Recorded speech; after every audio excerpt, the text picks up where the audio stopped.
Welcome back, YouTube. So in today's video, I'm going to answer one of the more popular questions that I get as far as how many coins should you have and what am I doing right now in these times where the market appears to be oversold. And first off, I want to start by saying that the amount of coins that you desire to have or should have, that varies person to person. My risk tolerance is not equal to your risk tolerance. The point at which I'm going to be over leveraged is going to be different from the point at which you're going to be over leveraged. And all that has to kind of like take effect so that you're not putting yourself in a position where you're not able to hold and realize those gains or see Doge transform and grow in utility and stuff like that. And you pretty much have to sell earlier before you actually realize the full potential of your investment. All that has to be taken into account. I also want to say that I more so look at Dogecoin from the point of a coin count versus like a time frame. Dogecoin is one of my long-term positions because I do believe that there's room there for the coin to grow not only in popularity but also in utility, which is going to be that long-term value in the coin and can also add a form of like price stability over time. So I'm long in the coin. I'm not a trader. I'm not waiting on the next catalyst or the Doge one or something like that to pump the coin so I can flip it. That's not my intention with the coin. So when I look at prices as of right now, I ask myself, okay, what is the current price of the coin? And do I believe that it represents the actual value of the coin? And that's something that I take into account at all times, really. And I also take into account, obviously, the macros, shorts, and stuff like that, things that we normally talk about on the channel. But I ask myself, is this an accurate representation of what I believe the coin is going to be 5 years from now, 3 years from now? Do I believe that the value or the price point at which I can make an entry into this coin, do I believe this is a good deal based off of the time frame that I'm looking at it? And that determines not only do I take a position at all, but it also determines how aggressive I am in taking that position. And again, always you're looking at it from a coin count perspective. When I look at Doge from a 5 cent perspective, I look at things like on normal cycles when we have a breakdown in the market and we see the market have this 80% plus sell-off. What does this mean typically on the next cycle? Typically, this means that after this consolidation, the coins, they typically on the next cycle, they will rally and set a new all-time high. So if that trend follows, then based off of the coin's history, this means that Doge theoretically can appreciate to an all-time high on the next cycle. But then I also take into effect and I say that, okay, well, what if it doesn't for whatever reason? At what point am I in a position where I feel like the money that I put in, not only do I not need it until that time, but also what is a number that I can get in if the opportunity presents itself that I feel like I just can't lose. I just feel like this deal is too good to pass up, regardless if it sets a new all-time high or not. And these are the numbers and the price entries that I'm seeing now. I believe that these entries are impeccable. And sometimes people give me a little pushback when I say things like, I hope Dogecoin goes to a penny or something like that. And it's not just saying that I want the coin to get shorted into oblivion or just kind of fall apart. I look at it from an oversold perspective, saying that at 1 penny, at 1 cent, the coin, even if it goes to 10 cent, I've 10x the amount of my investment. Like, to me, that is a win no matter what. And this is not, and 10 cent is nothing. That's literally without any type of major changes to the coin, to the areas of the coin, the usage utility. That's without any major challenges. So even at these prices here, we're flirting with like 4, 5, 6 cent, bouncing around that area.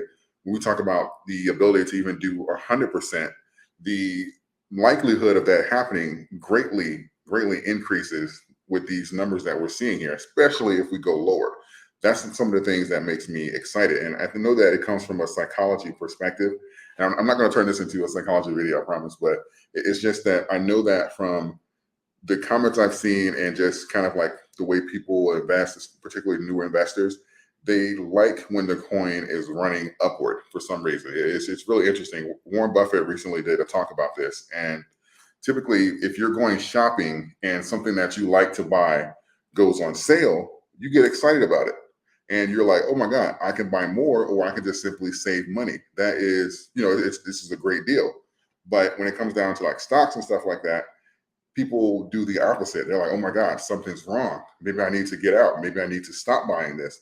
And it just really comes down to doing your homework and having a little what I was saying earlier is the belief that the price that you're getting is undervalued from where the coin or whether your investment is going to be in X amount of time. So when I see these opportunities here and people panic and stuff like that come out, it's just like I get excited because when something that I was willing to buy at 30 cent or some 40 cent, 50 cent, or even just plug in any coin or stock that you want, it goes down and you're able to get that same coin for 5 cent, 10 cent, that's a great deal. It's no difference than the people that were willing to buy, if you're willing to buy Bitcoin at 69,000, there's no reason why you shouldn't be loading up the boat at 18,000.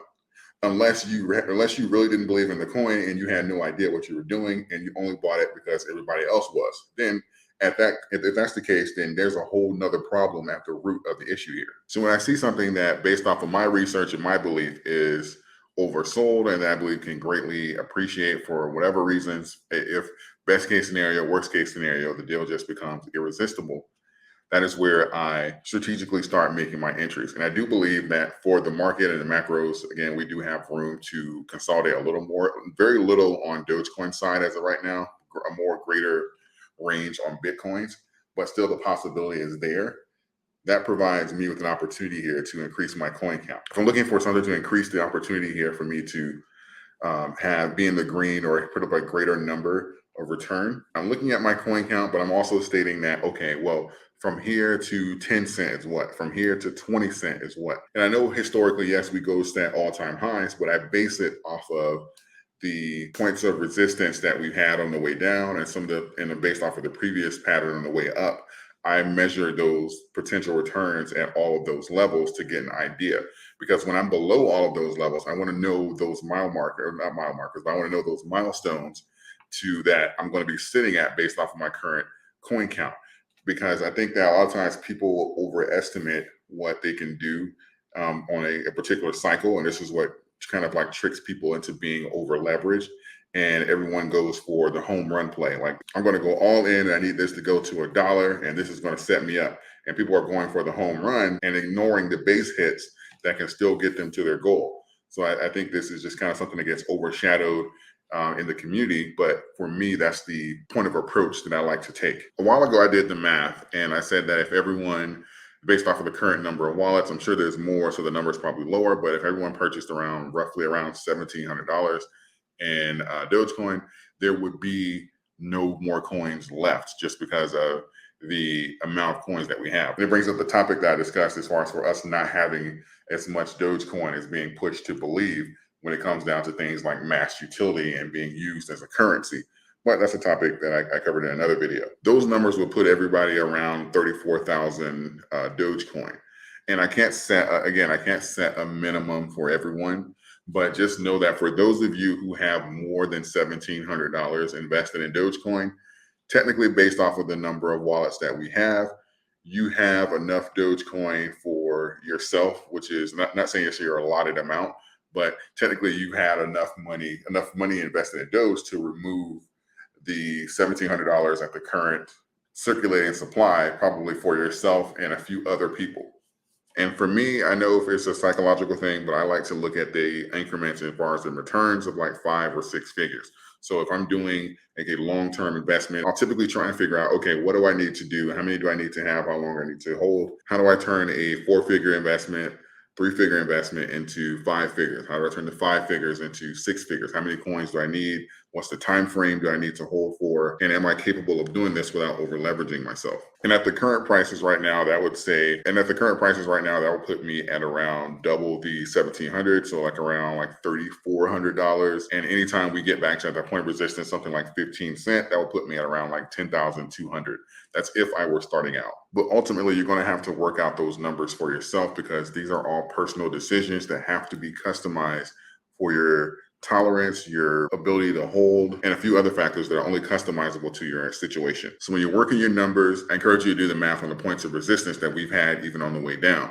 So what is the difference between right now an 8 cent, 12 cent, 16 cents, 25 cents. Factor those in, and I guarantee you it'll give you a more clear picture of your coin count and your risk tolerance. Hope this video provided some value for you. And if you're looking to get like some free money, there is a special going on right now with Moomoo. I have a link in the description. They don't use payment for order flow, so that's a huge benefit as well if you are looking to hold your stock on the platform. If you are looking to continuously buy and trade stock, but as of right now, you can get up to 10 stocks just by simply opening an account and depositing any amount. Yes, literally you can go in there and deposit $1, $5 and get 10 stocks. Please like the video, share the video, subscribe to the channel if you want to hear more from me. I appreciate all of you. Thank you. And until next time.